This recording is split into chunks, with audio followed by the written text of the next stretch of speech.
జనసేన అధ్యక్షులు పవన్ కళ్యాణ్ గారు, తెలుగుదేశం పార్టీ అధ్యక్షులు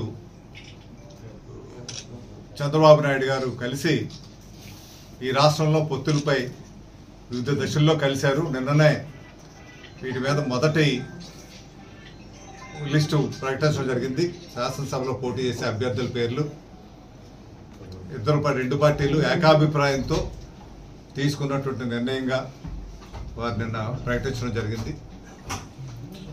ఆ ప్రకటనలో భాగంగా తెలుగుదేశం సీట్లు, అదేవిధంగా జనసేన పోటీ చేసే సీట్లలో 5 సీట్లు మాత్రమే ప్రకటించారు. మిగతా కూడా త్వరలోనే ప్రకటించే అవకాశం ఉందని చెప్పారు. అవి కూడా బీజేపీతో ఈ వారంలోనే పొత్తులు ఒక అంగీకారానికి వచ్చాక, అధికారిక ప్రకటన పొత్తులు తగినాక ఇప్పుడు మిగతా పోటీ చేసే అభ్యర్థుల పేర్లు కూడా ప్రకటిస్తానని తెలియపరిచారు.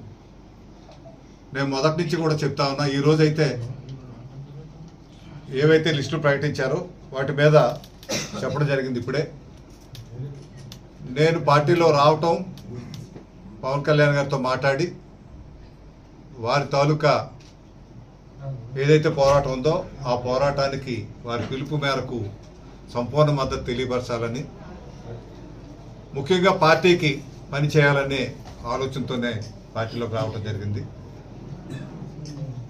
నేనైతే ముందే చెప్పాను, ఏది ఆశించి అయితే రాలేదు. నా విధానం కూడా ఏది ఆశించి పనిచేసే విధానం కూడా కాదు. నేనైతే ఇంకా పార్టీకి పనిచేయడం అంటే నేను ఇంకా చాలా ఎక్కువ ఆనందంగా పనిచేస్తాను.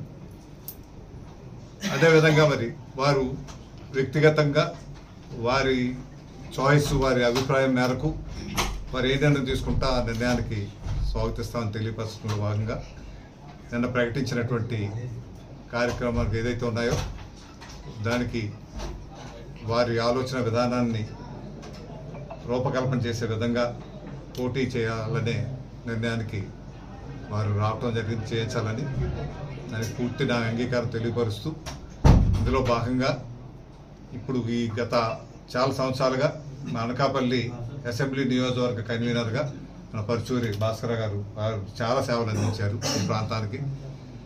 నేను చూసే జిల్లా చాలా మందితో మాట్లాడాం.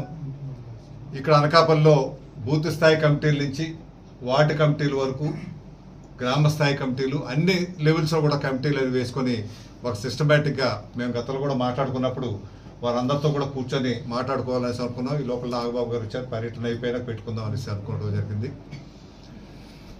వారి తాలూకా వారు ఇప్పుడు పార్టీ ఆఫీస్కి ఈరోజే మొదటిగా రావటం, అయితే 2 రోజుల తర్వాత మీటింగ్ పెట్టుకోవాలని నన్ను మాట్లాడుకోవడం జరిగింది. నన్ను ఫోన్లో మేము చాలాసేపు మాట్లాడుకున్నాం. 2 రోజుల్లో సమావేశం, విస్తృత స్థాయి సమావేశం ఏర్పాటు చేయాలనేసి అనుకున్నారు.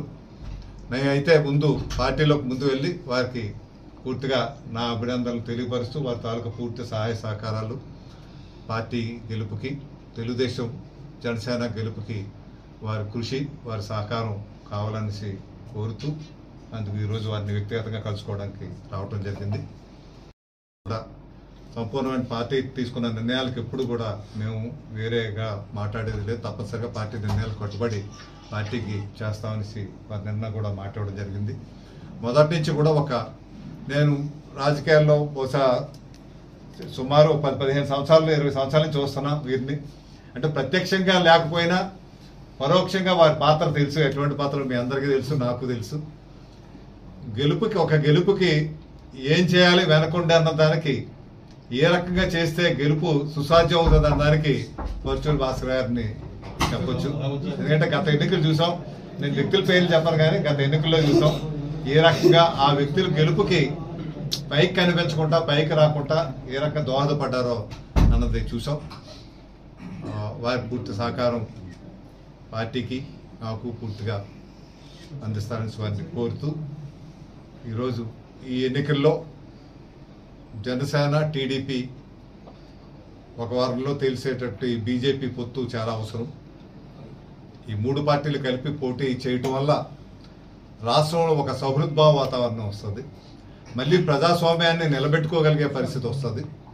ఈరోజు ప్రజాస్వామ్యాన్ని నిలబెట్టడం గురించి ఆ రోజు రాసినటువంటి అంబేద్కర్ రాజ్యాంగం పూర్తిగా నిర్వీర్యం చేసే కార్యక్రమాలు ఇప్పుడు రాష్ట్రంలో ఉన్నటువంటి ప్రభుత్వం చేస్తుంది. కాబట్టి దాన్ని కాపాడాలి, ప్రజాస్వామ్యాన్ని నిలబెట్టాలి, రాష్ట్ర పురోభివృద్ధి మార్గంలో తీసుకువెళ్ళాలి.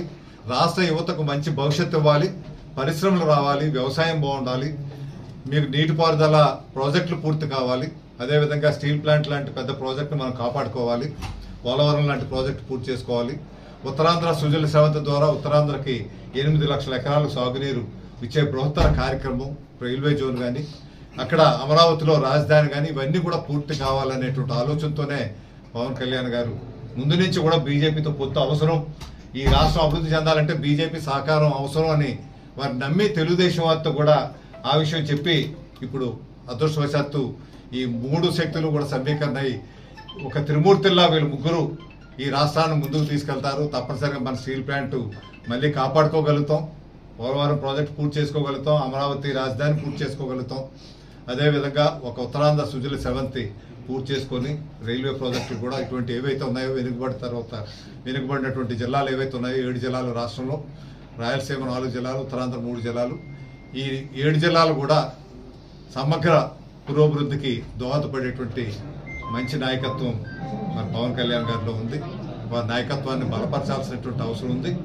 దాంతోపాటు పరిపాలనా దక్షత ఉన్నటువంటి చంద్రబాబు నాయుడు గారు నాయకత్వం కూడా ఈ రాష్ట్రానికి అవసరం కాబట్టి అందరూ కూడా కలిపి ముందుకు వెళ్లాలనేటువంటి ఆలోచన త్వరలోనే రూపకల్పన జరిగేటువంటి అవకాశం ఉందని పూర్తి విశ్వాసంతో ఉన్నాను.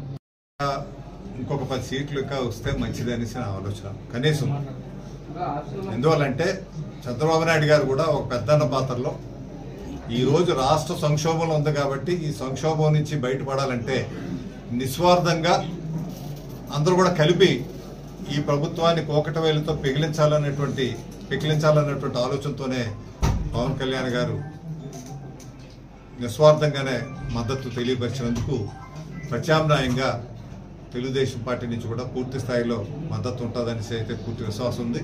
ఇదే కాదు, స్థానిక సంస్థల్లో రేపు వచ్చే ఎమ్మెల్సీలు కానీ, ఎంపీ రాజ్యసభలు కానీ, నామినేటెడ్ పోస్టులు కానీ, వీటన్నిటిలో కూడా 33% జన సైనికులు కూడా కేటాయించాల్సినటువంటి అవసరం ఉందని స్పష్టంగా కోరుతా ఉన్నాం.